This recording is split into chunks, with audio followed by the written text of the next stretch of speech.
Bonjour et bienvenue sur la chaîne Médecine Corps Esprit. Aujourd'hui, je vais vous parler de l'impact du yoga dans les douleurs des règles.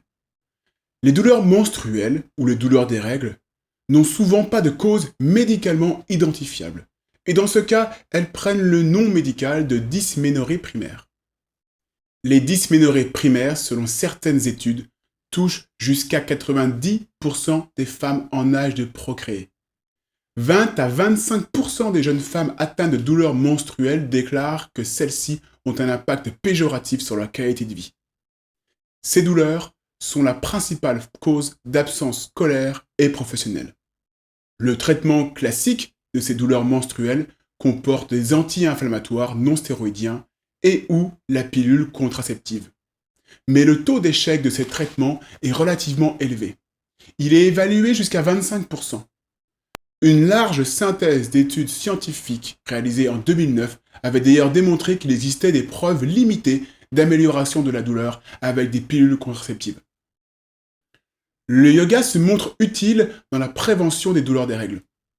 Dans une synthèse d'articles scientifiques réalisés en 2019, les durées des sessions de yoga variaient entre 20 minutes et 2 heures, avec un minimum de 2 séances par semaine pendant au moins 4 semaines.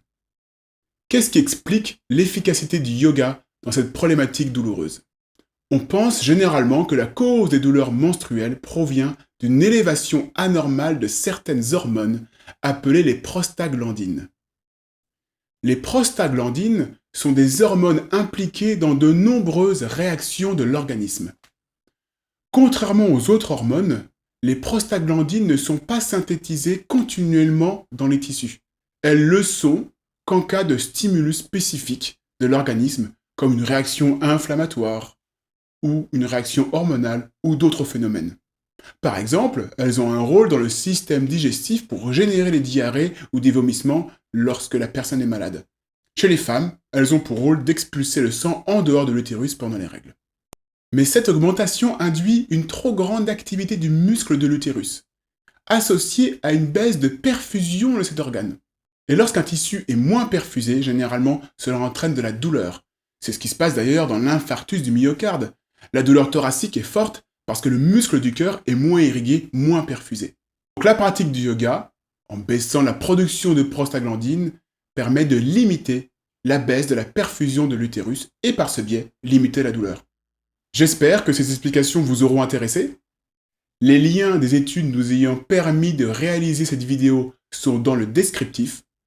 N'hésitez pas à nous laisser un commentaire. Je vous souhaite une belle journée et je vous dis à la semaine prochaine pour d'autres contenus.